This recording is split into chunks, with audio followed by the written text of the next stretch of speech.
Welcome to the Before I Forget podcast.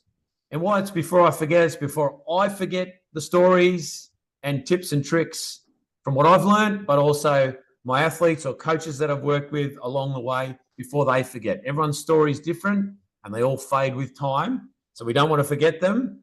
And we're going to get some insights from the top. And let me tell you, this guy we've got today comes right from the top. So I first saw this guy competing at the Moscow Olympics. It was the first Olympics I ever saw. There were boycotts on everywhere.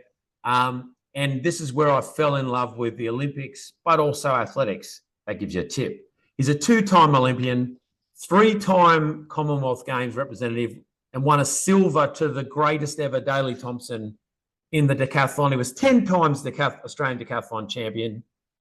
He's been to multiple Olympics as an expert commentator with the ABC. And I first met this chap when I transferred from Sydney Uni to Sutherland Cricket Club in the early 90s, and he took us for a fitness session.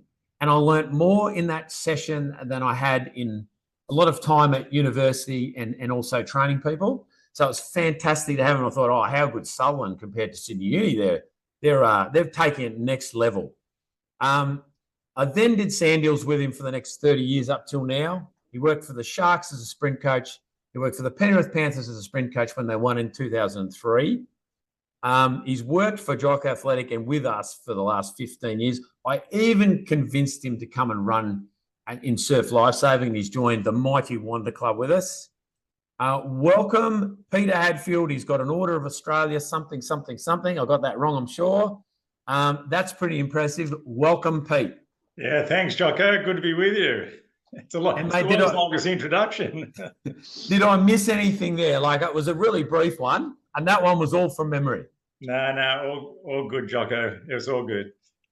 Well, Pete, way back when athletics was amateur, I believe you were a teacher, but I'm sure you were doing it before then. But how did you fit in all the training for decathlon? So tell us a little bit about decathlon and tell us where you squeezed all this training in to become so elite. Well, I think I should describe what the decathlon is about. 10 events, all on track and field events, held over 2 days and always in the same order. So it's 100 meters, then long jump, shot put, high jump, 400 meters, night's rest. If you can, get out the next day, do the 110 meter high hurdles, then discus, pole vault, javelin, and 1500 meters. Now, as you said, I was used to be a high school teacher when I first started my international career. I taught from 1977 to 1985, and yeah, it was tough. At some stage when I was right at in really heavy training, I was probably training anywhere between 35 to sometimes 40 hours in a week.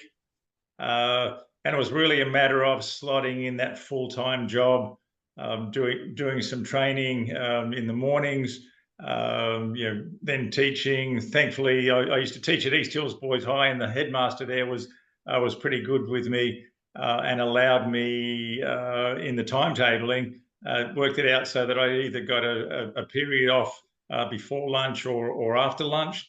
So it meant that I could do an hour's block in the middle of the day, and then I used to knock off at 3:30 or wherever it was, and then go to Hensley Athletic Field or E.S. Marks Athletic Field or Sylvania track, or down to the track at Waratah and Oval at Sutherland, and you just fill in your day. So I was I was training most days 3 times a day, and I guess the beauty of the decathlon is it's a bit of a mixture. So you can do some strength training. I was probably doing 4 strength sessions in the gym a week. I was probably doing 4 running sessions a week, and then the technical events of the throwing and the jumping, and then also doing plyometrics, and then trying to do some recovery and injury prevention training in amongst that mix as well. So leading into a decathlon, being able to taper and not have to train for anywhere near that number of hours in a week was absolute bliss. I think I used to feel like I was about 80 when I got up in the morning most mornings, because you'd been training so hard, and the ankles wouldn't flex or extend, and everything was pretty tight from the day before. So in those taper periods, you used to feel like $1 million because you weren't so fatigued all the time. And I think that inability to do recovery, that was the thing that was probably hurt most.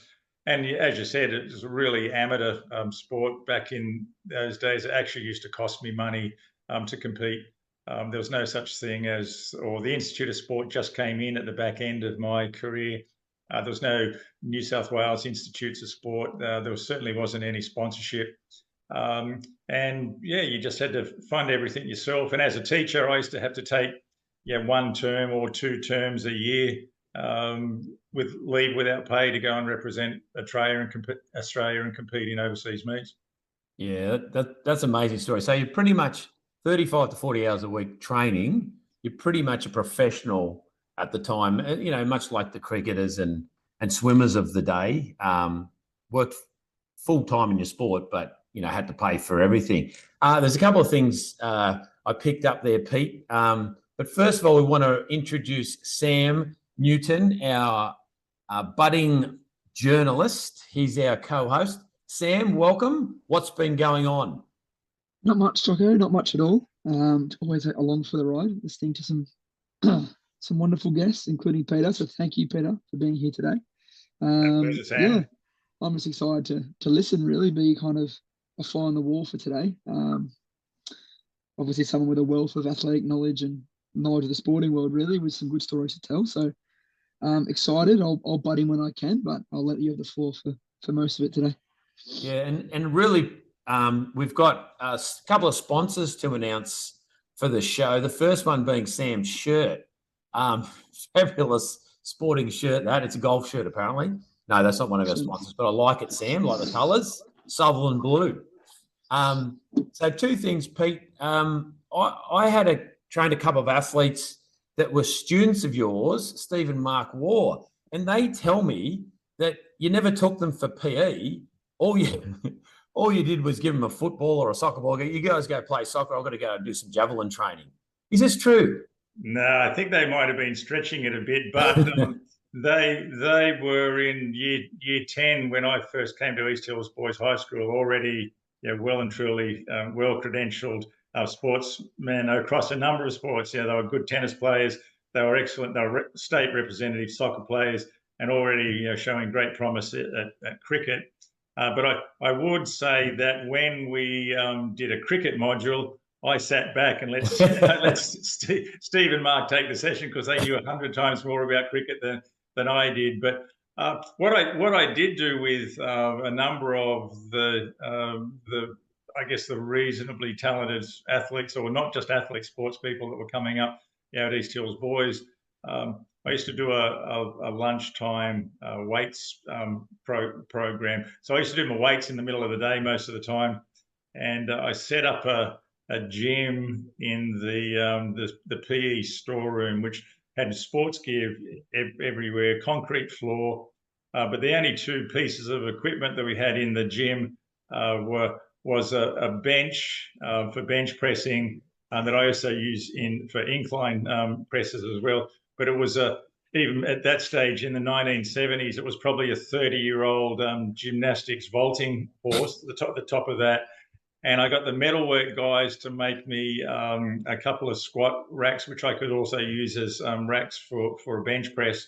And it was just 2 car wheels, the metal wheels, with a piece of galvanized pipe up out of the wheel, and then another sliding piece. So my entire gym was something that we built. And I just used to do free weights and then plyos as well. But I could bench back then, over 140 kilos, and I used to do front squats because I didn't have enough weight to do back squats.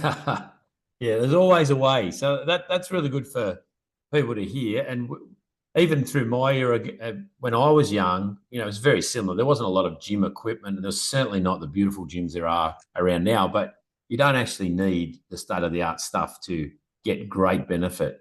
So that's really good. But the other one, it struck me as PE teachers. I worked for St George Cricket for a long time, and I'd get there early to set up at training. And the ones that got there earliest were all the school teachers and PE teachers, and they'd sit around from 3 o'clock to 4 just complaining about how hard teaching was.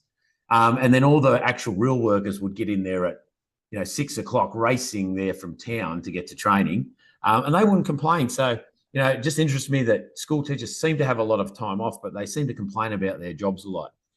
That's going to cost me a lot, I know, in the future. But mate, the 1,500 meters, like I heard 35 to 40 hours of training. How much of that was dedicated to getting ready to your pet event, the 1,500? Probably about 5 minutes. The other 9 events were all speed, power, technique events. So if you did too much training on 1,500, it just meant that you were really having a negative impact on the other 9 events.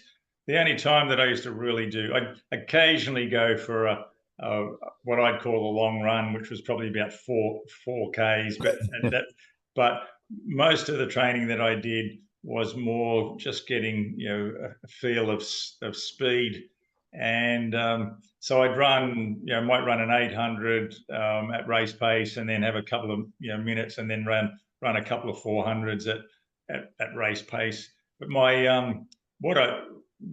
a sports physio or sports scientist in South Australia sort of proved to me that it was all about not so much your fitness, but it was your mental approach to the 1,500. And he reckoned I was as weak as anything. I won't tell you what he actually called me, but he put me in a treadmill. Actually, it wasn't that long. It was probably a couple of months before the LA Games in 1984. And he said, for somebody that can run high 47s for a 400, you should be able to run quicker than 4:30 for a 1,500. And so he put me in a treadmill in his sports science lab, and I probably ran only, and he put it at 4:30 race pace, and basically said, go and just hang in there for as long as you can. I probably lasted about 800 meters worth. That was all, and then it just spat me out. And then about a week later, he said, well, let's do it again, but this time I just want you to gut it out a little bit, just feel a bit of pain and not stop.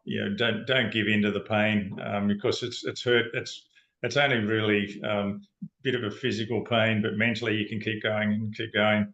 So the next time I actually ran in the treadmill for a lot longer. And then at the LA Games, I ran a 6-second PB, ran 4:24 without doing any training. It was just being prepared to work the third lap a little bit harder and feel a bit of pain and kick it home. So it's like all sport. You know better than anyone, Jock. Sport's a mind event rather than a body event 9 times out of 10. Yeah, and it's just an extraordinary event. You've got the shortest duration activities you can possibly get, like a shot put or a which is how many seconds does it take to throw a shot put? It's like a couple of seconds. Point 1 or 2 sort of thing. Yeah, and then to a middle distance event and everything in between. So fantastic event. And I remember you telling me physically to do the competition, it wasn't that demanding because you're fit and you got lots of rest between events. It was more the mental side of things because it goes for 2 days. Yeah, well, I know. I roomed with Rob Decathlon a couple of times when we were in games teams, and he used to say, "Oh, it must be tough doing the decathlon." I said, "Well, not compared to doing the marathon when you got to run non-stop for 2 hours 10 minutes or whatever it was." Yeah, but when you break it down, it's 100 meters takes you 10.5 seconds. You do 3 long jumps, say 30-meter sprint leading into, so that takes about 5 seconds each jump, and then half a dozen high jumps. Run a 400 in 48 seconds or thereabouts, and then the same thing next day. Hurdles takes you 14 or 15 seconds. 3 throws in the discus takes you no time at all. Pole vault, the actual physical element of pole vaulting, you do probably 7 or 8 jumps, again with a 30-meter run up. Javelin, you've got three throws that take you about 5 seconds each throw, and then the 1,500, just a bit under 5 minutes. So the actual time that you're physically exerting yourself doing the 10 events, probably only 15-20 minutes over this course of 2 days. But it's the waiting around, the cooling down, the warming up for the next event, and as you said, the being able to forget about what's just happened and being able to then mentally focus on what's coming up and living in the now. So it's really the sort of part of being reasonable in the decathlon is almost like you having this inbuilt light switch inside your brain. And I think it's important for every sport where you've got to be able to switch on at high intensity when you need to, and then you need to be able to switch off and forget about it. And it's actually pretty hard to do, and it takes a while to learn. But it's a similar sort of approach to golf, really, where you've just got to relax in between your shots, then go through the same routine leading into whatever the next shot is. And same with the decathlon. You forget about what you've done, forget about the first attempt you might have had in a long jump, and then focus on the second attempt, and not worry about anybody else and just focus on you. Yeah, and very, very similar to cricket as well. Now, Sam, question for you. When he said, I used to room with Rob de Castella, do you know who that is? Absolutely no idea. Well, he was our greatest ever marathoner, performance-wise. He won one or two world titles. He won a Commonwealth Games. Did he hold the world record for a time, Pete? No, not quite, I don't think. No. But he, probably was famous for the run that he won in Brisbane against the Tanzanians, where he looked like he was out of it and then came back again. He won a world championship, and I think it must have been leading into LA. He was reigning world champ, and the expectation was that he'd win the gold medal in the Los Angeles Games, and he finished fifth. But he got crucified by Melbourne newspapers, and had a banner headline, "Deke fails." That was it. Yeah. That were the only two letters or two words on the page. So, yeah, he ran so well, and never ever actually, when you look at him, and still when you look at him now, he never looked like he was ever going to run a marathon, because he was such a big, Strong sort of guy, thick set guy, but helped up the hills. But and Deke and I are still good mates, from way back then in 78 and 80.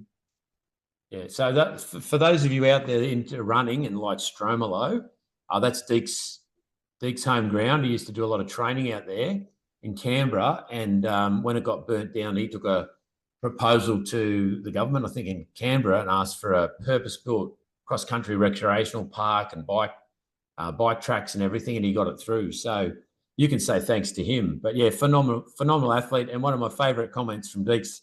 Whenever you hear him commentating on the marathon, you learn a lot, so much.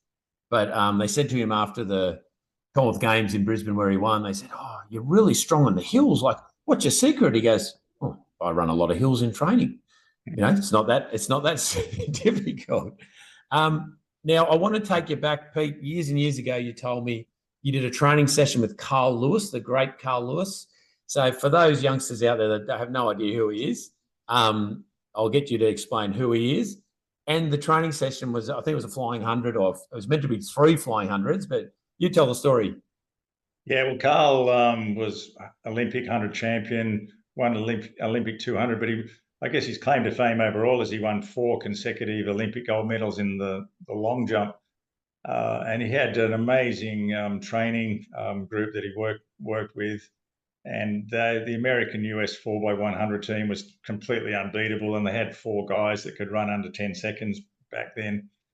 And yeah, the session that we did, I think they were scheduled to do three flying hundreds in the lead into Los Angeles, and they came through and hand timed. They ran like low nines for the first one, hand timed a flying 100. So the coach and took us about 45 minutes to warm up, actually, before they did. And it was really hot, but the Black Americans then, they'd wear tracksuit pants or long tights, and they always just used to wear wet weather pants over the top, so they were sweating like crazy. They came out after 45 minutes of stretching and run-throughs and what have you. They run one of these amazing races in just low nines, hand timed. And they said, "That's it." So then they did another 40 minutes of cooling down after that. And that was the session. But my claim to fame with actually Carl, I didn't get to race Carl, but he the other members of his relay team, we ran a pre-games meet at one of the universities close by to LA. It was at Berkeley University. And I said to the team manager, I'd like to do a long jump and 100 meters. And normally they'd have, 3 or 4 hundreds, maybe sometimes more than that. And they graded them, so you'd sort of run with somebody, that was probably about your own speed. And there was only one 100 meters, and the US television crew held the race up for about 20 meters 20 minutes, I should say, because they wanted it to run into prime time on the on the East Coast. And so I got down with there were 7 other Black American sprinters in this race, and when they took off, I thought someone had nailed me to the block. And I sort of ran through, and I was really disappointed because I'd been beaten by about 7 or 8 meters or something. Well, I ended up running something like about 10:60 something, and I actually ran a good time. But these guys were running 10 flat. But I've got a terrific photograph of me crossing the finish line, and because it was taken from front on, it looks like all 8 of us are all just crossing, dipping for the. But yeah, there were some amazing runners. But I think that's part of problems a lot of times with our athletes is that often we overtrain, and when things are going well, you probably less is more is a good lesson. Like the Richie Benaud, when he's commentating, often says less is more. Yeah. So it's more about the quality than the quantity, and being pretty specific to what the end product is, whether you're playing cricket or whether you're doing athletics or whatever it might be. So it was a good lesson for me to learn that if things were going well, and it was a bit pointless trying to putting out a really good effort and then trying to do the same thing again 2 or 3 times. Just be happy with that effort and then cool down and then move on. Yeah, sweet. Now I'm going to take you back to Moscow. There was boycotts. It was the Cold War. It was in Russia, and America boycotted the Olympics, and so did a bunch of other countries. I was only in year 6 at the time, so I don't remember everything that went on. I remember the song, the theme song, Moscow. But mate, tell me about that time, and you did tell me years ago again how that all happened. That we were very late to put in a team, and that I think we'd boycotted it, but then you got the opportunity to go. Yeah, what happened was that the American President Jimmy Carter decided that because there was a war, the Russians had invaded Afghanistan, that the Americans were going to boycott those Moscow Games in 1980. But background to that, there'd been wars in Afghanistan for a couple of 100 years leading into that. And then as a result of our alliance with the United States, Malcolm Fraser, the Australian Prime Minister, decided that he wanted to also join the Americans and have the Australian team. But the Australian Olympic Federation worked as an independent unit, and so they voted on it initially, and it was they decided to postpone the vote. And at the time, I'd spoken at a few rallies to garner support for the team to go away.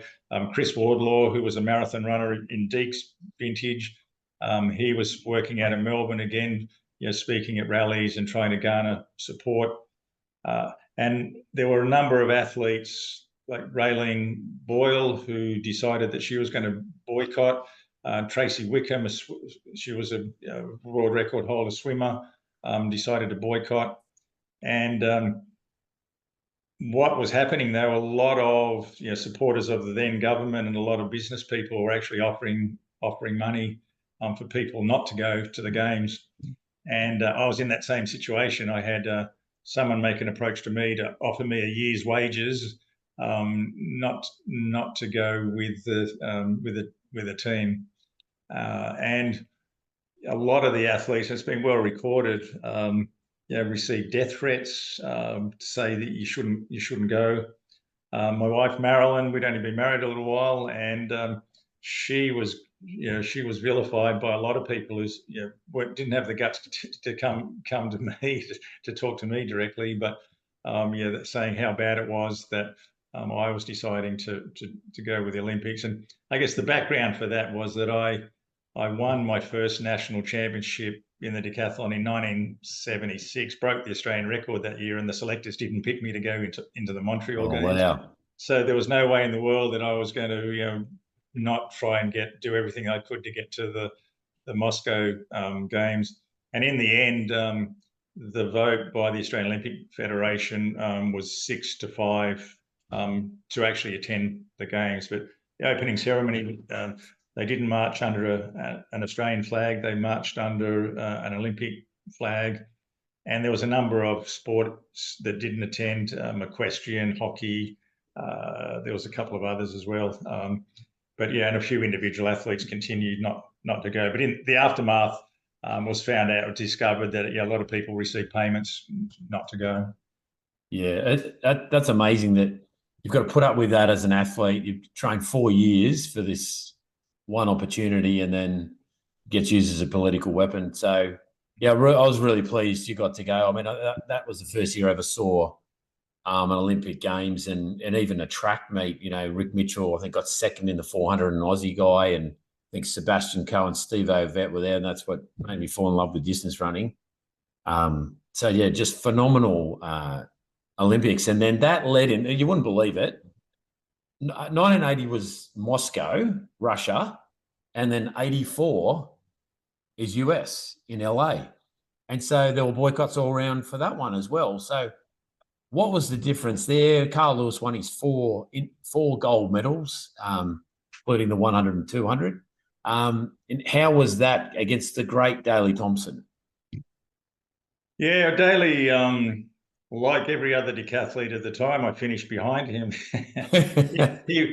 He was an athlete, had a lot of talent. Like, he was in the Great Britain's 4x100 meter team. Like, he had a PB of high 1020s, and his jump, say at the Commonwealth Games in Edmonton in 1978, would have won the gold medal in the individual long jump. He jumped over 8 meters in the long jump.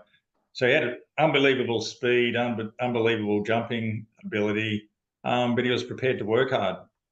And he was in a fortunate situation where, he left school when he was 16 and became a full-time athlete. So, his performance in leading into Montreal, his and mine were almost identical. Yet the Great Britain, selectors picked him to go to Montreal, but they didn't pick me. So, and I sort of look back and wonder what difference that might have had. Daley was a far better athlete than I was by a long way. Certainly a lot more naturally talented. But as I said, there's a lot of sports people around the world that have got supernatural talent but never make it because they miss the important ingredient, and that's the work ethic. And Daley certainly had that. And off the track, he was really, I suppose, and no one will believe me when I tell him he was quite humble, quite shy. His favourite pastime was fishing. Yet when you see him on television in a game situation, when he's being televised, he looks to be the big showman. He creates all sorts of weird and wonderful T-shirts that he wore during the games, things like that. But there's a bit of a Jekyll and Hyde character. And I guess I haven't probably spoken to him in a few years now, but we used to catch up when I was commentating. So it was like a little decathlon reunion because there was quite a few of the commentators with international broadcasters around the world who were decathletes, and we used to all catch up with each other. Yeah, it's brilliant. Just a great time for athletes. Now, I saw a doco. It was a kind of doco, and I don't even know if you remember this, but it was sort of towards your, and I don't remember which competition, whether it was Commonwealth Games or whether it was Olympics, where your coach was talking to you about aiming to beat Daley, not to come second to him. And I don't know what it was, whether it was a four corners thing or. Do you have any memory of that or insight to that? Yeah, I do. It was more. They did a feature story about the decathlon and leading into the Brisbane Games in 1982. And this it was really about the part of the interview was about trying to beat Daly, not just competing against him. And I guess the thing is with the decathlon is it's not so much a competition against everybody else in the field. It's more a competition against yourself, because whether you win or come second or third in any of the individual events, it doesn't matter. What you're trying to do is put as many good performances, as many personal bests across those 10 events as you can, and then hopefully at the end of the 2 days your points are high enough to be able to beat the other guys in the field. So it was a bit of a strange question actually, and I probably didn't answer it very well. But I said, oh well, on your day everybody can beat anybody, and actually I almost went very close, because Daly on his opening height in the high jump took 3 jumps to get it, and on his opening height in the pole vault he took 3 jumps to get it as well. So if he misses any of those those third attempts, he's kind of out of the competition. But yeah, wow. Well, mate, and the next one is, what's your best memory of competing, or what was your favorite time in the sport? It's interesting that I suppose one of the things that part of being a team, because athletics is very much an individual sport, but when we're at Commonwealth Games or Olympic Games, again because of not much funding, and so for the Moscow Games and the LA Games, we had a team manager and for the men, and a team manager for the women, and 2 coaches. And that was the only support staff, and they had one massage therapist for the entire Olympic team, not the athletics team, the entire Olympic team. And so you couldn't get a massage because you couldn't be fitted in. But I think the camaraderie of the other team members. So if you were doing a long jump training session, they'd come over and just watch your run up so that you're hitting the board accurately, or they do a few run throughs with you. And so it was I suppose that team camaraderie, that everybody worked together. And I think that's been lost a fair bit in recent times, because everyone has their own coach. There's not that feeling of team anymore. And I think that's a sad state of affairs for athletics, whereas that was a strong part of it. And say in all the other team sports, that's a really strong part of, and they talk about their teammates in a really positive way.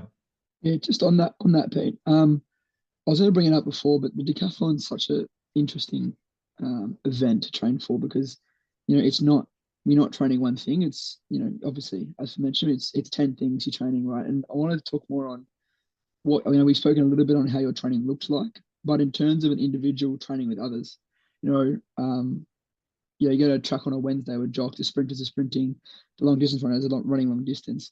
Would it be more of a focus on your individual events, or would you say jump into the long jump training with long jumpers and then go do javelin training on a Tuesday, or was it that kind of thing, or was it more of a individual focus for how you wanted to run your training sessions? Yeah, it was part of the programming was fitting it around work. That was probably the most important part of it. And except for a group of sprinters and hurdlers that I used to train with, all of the other events, so all of the throwing events, all of the jumping events, and even the 1500 meters, I pretty much did on my own. Occasionally I'd work out with another high jumper or long jumper, but that was a very rare occasion. So most of the time, most of the time I do that without a coach. I did all my own programming, so I'd work out what my training program was going to be, year to year, month to month, week to week, day to day. Marilyn used to come down quite a lot, and she was she'd be my eyes. She was a sort of human video camera, so she'd watch the technical events and say, okay, you're doing this, doing that. So she had a really good understanding of the technical events, and would often sometimes go down and hold a stopwatch, stuff like that. So it was, that's probably one of the two regrets were primarily that inability to have other elite athletes in the individual events to train with, because that's the ideal. If you can train with some good shot putters and good pole bowlers and good jumpers and what have you, you just by osmosis you improve because you're working out with elite people. And the other thing that I wished we had have had access to, but we didn't until the real back end of my career, was access to video cameras. I did see myself a few times right at the end of my career, and used to have to carry out this big camera that was as wide as I am, or bigger, and which also had then this huge big box that used to have to carry around in this big battery. But then you couldn't get instant replay. You had to go and plug it into a television or what have you. So it was almost a complete waste of time. So, but having that instant feedback now, where you can record something on an iPad or whatever, is absolutely terrific for technical and for running events. I think it's important that runners see themselves as technical athletes as well, because if you can improve your running technique, that's going to help you run quicker, reduce injuries, be more efficient. If you're a longer distance runner, have a little bit more petrol in the tank to bring the race home. But I think it's gone the other way now, where a lot of athletes have become too reliant on those instant video replays, and they lose the feel for the event. So there's got to be a balance somewhere. Video it but don't be totally reliant on it. Make sure you still retain the feel when you've done well, or you need something's a bit out of whack. Yeah, and Sam, we're talking about this on Wednesday night at the track. I was telling people it's only even in the last 20 years where there's lots of different groups of athletes, whether that be throwers or runners or jumpers. Even back in the 90s, which is when I was first sort of starting out at the track, I think from 1993, I was the only one there on a Wednesday night. And then it was me and Watto taking a handful of sprinters. And it wasn't really to the 2000s that it started to explode once the track got surfaced with Tartan. It was meant to get surfaced as a training venue for the Sydney Olympics, but our council didn't quite get it done till 2001. So it wasn't even ready. But we were really happy it got surfaced. Leading into it, people couldn't believe it, but it was basically like Princess Highway with lanes on it. That was what the track was like. So it was almost impossible to train on. Yeah. And so Pete, I imagine 20 years before my time, when Pete was doing it, there'd be no one around. So very difficult to train. And even now, if you're an elite athlete, it's very hard as an elite distance runner or as an elite sprinter or, at the very top, to find many people in your local area that can train as well as you or as fast as you. So, as Pete did a lot of training on his own, many of them still have to train a bit on their own as well. Yeah, it's been good today seeing the drawing comparison.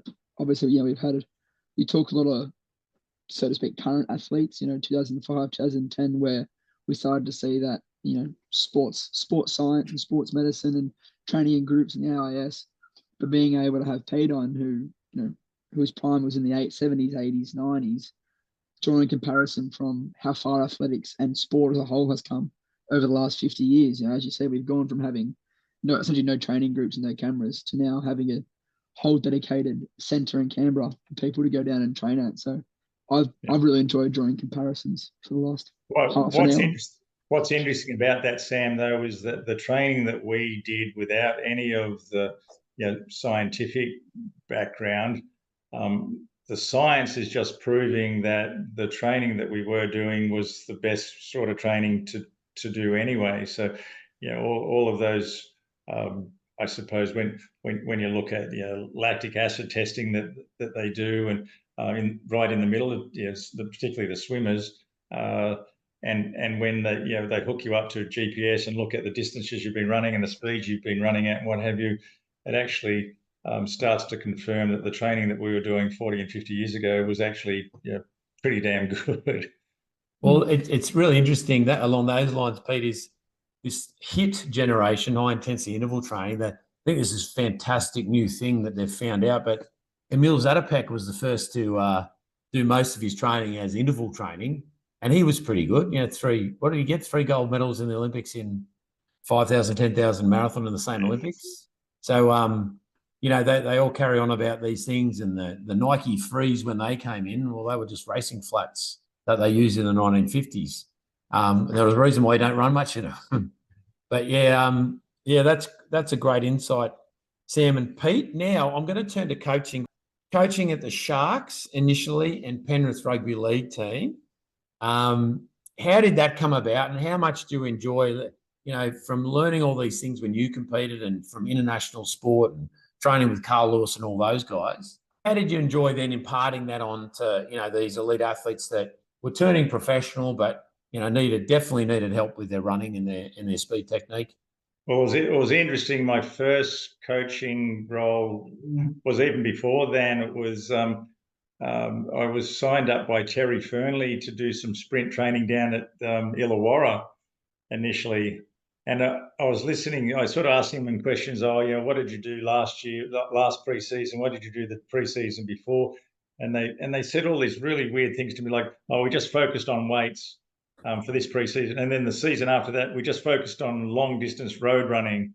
And I've gone, yeah, what has this got to do with being a rugby league player? And I sort of view rugby league as needing the same sort of physical attributes as, you know, doing the decathlon. You need to be able to sprint. You need some speed endurance. You need some endurance to hang on the field for 40 minutes. Yeah, you certainly need power and that ability to switch on, switch off, all the sorts of things. So when I went down to Illawarra initially, I started to do you know, some specific sprint training, but we'd sprint forward for 10 meters, sprint backwards for 20, and I did all of this stuff that was specific to the game, worked on their sprinting technique, and the players were sort of right behind me, but Bob Millwood was the CEO down at the time. He said, "Oh, this is completely different to anything that anyone's ever done." I don't think I won him over, so I only lasted about 2 months. I was just too radical for them, and they got rid of me. But then, not long after that, Arthur Beetson rang me up and asked me to go down and be the sprint trainer at the Cronulla Sharks. And I don't know why he did, because he didn't believe in sprinters or sprint training or whatever. So I'd go out occasionally and do some sprint training with them, and not much. But it wasn't until John Lang came in 2 years later, and then Langy really believed in having an integrated part of sprinting and technique as part of their program. And that's when Paul Watson and I worked together down there for 8 years. And then we did another 6 years at Penrith and won the comp, as you said earlier. But I think the important part there is realising that they're not 100-metre sprinters, they're rugby league players, and then you need to incorporate a program utilising the skills that and the knowledge that you've developed over 20 years or more that you can impart. And I think that's the real key, is just making them better technical sprinters and making them believe that that's important for the fullbacks and the wingers and the centres and the forwards. And probably my greatest successes as far as rugby league goes were people like Martin Lang and Jason Stevens and Scott Sattler in that try-saving defence that he made in the grand final against the Roosters. Because if he doesn't do all the sprint training that we did, he doesn't get to his man, and probably Penrith lose the grand final. So that's that ability to impart knowledge, but also specific knowledge that's going to improve the end result for their particular sport that they're playing at.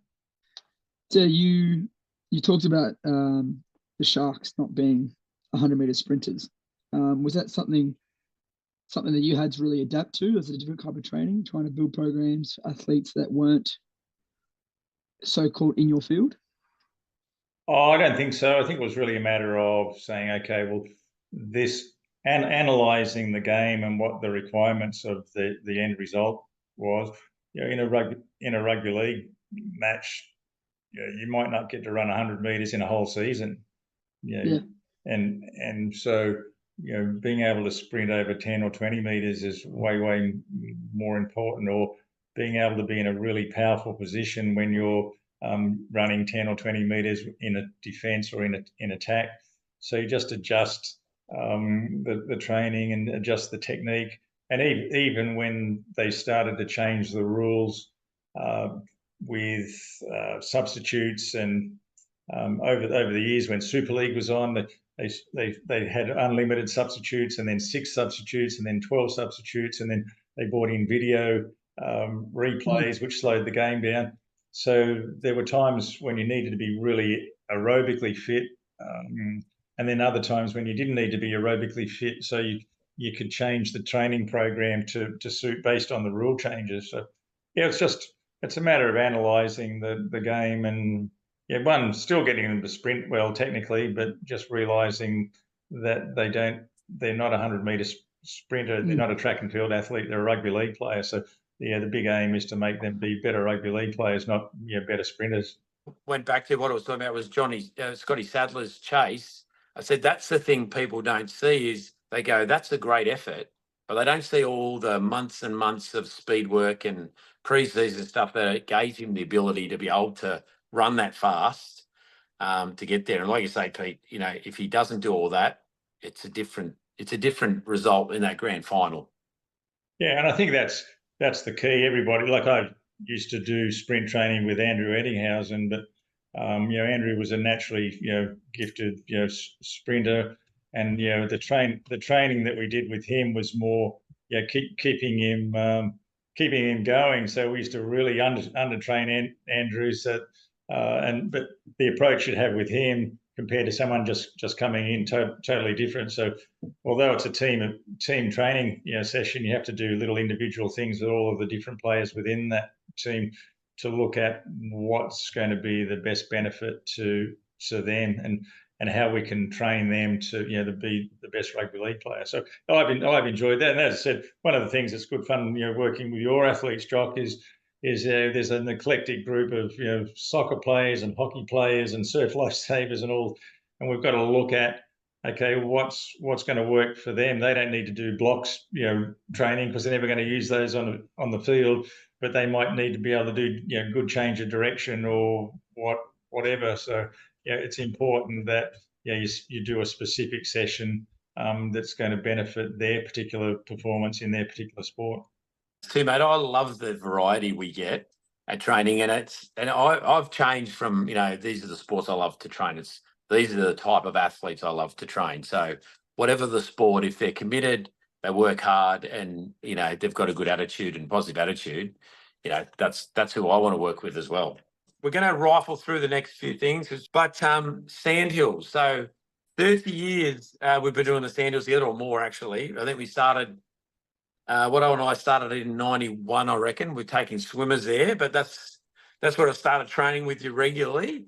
And you've now, John, we've finally convinced you to join Surf Lifesaving, and you've been doing beach sprinting at age, you're probably in the 80s by now, but how do you what do you do to keep fit, and how have you found Surf Lifesaving? Well, the running down at Wanda Sandhill started for me, Jock. I did my first sessions down there when I was 13. And I turned 70 next month, so that goes.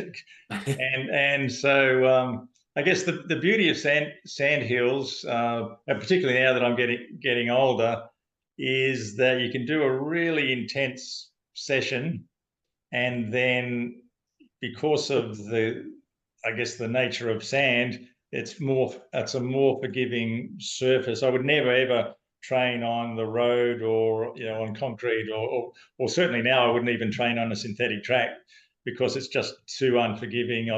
And now I've got to the point where I don't think I'll even train on grass anymore. So I just do all my running because it's forgiving. You can do a hard session, and the next day you get up and you haven't got the leg soreness and what have you that you wouldn't ordinarily do, and I recover a lot quicker. And it's interesting with the joining up with the surf club, because when you suggested that to me, I thought, oh yeah, that'd be a bit of fun. But then I didn't really realise that, okay, hang on a second, I've got to get my bronze medallion. So I think I was the oldest person in Australia just about that sat there bronze. I was 63 or something like that. And and patrols. But I actually quite enjoyed doing the patrols. But I think again it comes back to there's a feeling of, particularly when you're doing beach relays, there's that team camaraderie. Again, we've got a group of sprinters, beach sprinters at Wanda that we work together with, and I think that's part of the fun. So it's keeping me young. We're working with young athletes. Some of them are only in their teens and only just into their teens. But working with that group of young athletes, that then you can impart knowledge. And I think a few of them sometimes think, "Oh no, not this old fart again." No, they're talking about me then, Pete. But I think they sort of appreciate that there's a bit of substance in what we're talking about. And again, to see them improve is good. And then we do patrols. Jocko, you save somebody's life on the weekend out there on a paddle board. So it's an important part of community, but it's also that camaraderie. And I still, there's a bit of a competitive urge in me every now and again, and I have no intent to go back and run Masters track and field, but to run Masters beach sprint, I still enjoy it, a bit of fun. So while ever I can stay healthy and uninjured, I'll keep doing it. But that's a big, however long I last uninjured or healthy. Well, there's a few things, Pete, in this. All the longevity experts now and the research is pointing to you want to keep sprinting for all the heart benefits, the strength benefits, the hormone benefits, testosterone, all that sort of stuff. So you're ahead of your time. And two, we talk about surf lifesaving and lifesavers, etc. A couple of years ago, you're running with your daughter, Casey. Shout out to Casey. Yeah. Dee McCarthy was filming and Casey was ahead of you and you tripped over, so she thought you just pulled your hamstring or something. So she didn't even follow you, but you had a heart episode. Now, the Surf Lifesavers jumped into action. What happened and where are we now with it? Well, it was, as you said, Casey just thought I was bludgeoning at the back of the paddle. It was only her and me, basically. Yeah, Dee videoed the whole thing. But I'd had a congenital problem with my aortic valve, which I'd known about and inherited from my dad. So I'd been going to a cardiologist for 15 years. And he basically said, you're going to need an aortic valve replacement at some stage, but don't know exactly when it might happen. And that's the problem. We were just doing probably our third or fourth beach sprint of the day, and I just fell flat on my face, unconscious. But I didn't have a heart attack. It was just a syncope, they call it. So it was just a fainting episode because not getting not enough blood to my brain. That probably happens a lot, actually. But I sort of woke up 5 seconds later and felt perfectly well, and I sort of said, "Oh, let's go. I'll drive home." But I went into Lifesavers, called the ambos. I had some tests, and they put me straight into emergency, and I had an open heart surgery 4 days later. But got a new valve and had a double bypass. But leading up to that, there was no symptoms, no indication whatsoever. And I think since the operation, I've been in better shape than before. I've never been known to be a long distance runner, but I think my aerobic capacity's probably improved a fair bit because my valve's working better. Yeah, he tells me he does a few 5K runs now, which is more than he's ever done. And I don't think you can call them runs, Jock. I think they're plods. But, mate, it's great to see, and for all our viewers too, and our millions and millions of viewers out there, he's back running and racing and never been fitter. And just past his proficiency where you have to do a swim, run in the surf on the weekend. So, yeah, great to see you back and healthy, Pete. Now we've got our Hydrolyte and New Zest Athletic Performance of the Month. This is where we ask our visitors. So you get, Pete, you get some Hydrolyte. There's brand new lemonade flavour, but also don't forget your clean, lean protein, New Zest, all healthy stuff, and your shaker. Wow, we've got big. So, Pete, what's your it could be as way back at the Olympics. What's your favourite moment in sport or performance that you've seen recently that just moved you? I think going back to the Paris Olympic Games was just seeing Mondo Duplantis win the men's pole vault just in such a convincing style. Broke the world record and won by 25 centimeters or something, which is just unheard of. There were so many fantastic Olympic performances, but he's kind of the Sergei Bubka version 2. He's just the last number of years completely dominated, and his performance in Paris was definitely the best performance in track and field at the Paris Games. And besides your paddling on the weekend, Jock. Yes, it was a sight to behold. I think I'm still out there trying to get out the back, mate. No, so many wonderful performances, and you sort of look at, they just keep popping up, and people that just do these wonderful things, and you keep asking yourself, how do they do that? And as I said, it just comes down to desire and hard work, and obviously a fair bit of talent. Yeah, that's brilliant, Pete. Thank you for that. Now, Sam, what's yours? What's your hydrolyte athletic performance of the month? I'm going to stay in my preferred field of knowledge with cricket more recently. First of all, this podcast can't be recorded while the Aussies are playing India, and I have word that Mitchell Starc took a wicket on the first ball of all the right, innings, good talk, Sam. Which is lovely. But my performance before that happened was something I can't ignore. In the Prime Minister's 11, Sam Constance is 107 off 100 rocks. First player to score 100 in the Prime Minister's 11 since David Boone, I believe. So very impressive, very chanceless innings, one might say, under conditions where no one else is scoring runs. Lots of talk in the media, a lot of pressure on some young shoulders. I'm the same age as him and can't imagine having that much weight and pressure. And to go playing innings like that with that was fearless was very impressive, and is my most recent thing. Well, my performance of the month. Your hydrolyte performance of the month. And that is great, mate. We both know Sam very well, and we're pumped for him. Can't wait to see him get a go at the big time. So he was potentially going to be mine. But I've got to go. I was going to bring up Jasper Broomer, but I think that's bad luck to bring up an Indian player when Australia's just out in the field. So good on you, Mitch Starc. However, my athletic performance of the month, it came this morning. I've got 2 young girls that are animals. I've told them if they don't make the Olympics for Brisbane, I'm going back to cricket because I want to go to the Olympics as a coach. But Kai Gallen and Layla White, we did a tempo run out to Boat Harbour today and back. They went on the soft sand, everyone else went on the hard sand, and they both beat everyone else back. They're animals, they're only 14. So they get my performance of the morning. I cannot get Kai to slow down in any session, Pete. She won't listen to me. And sometimes your best athletes never listen to you.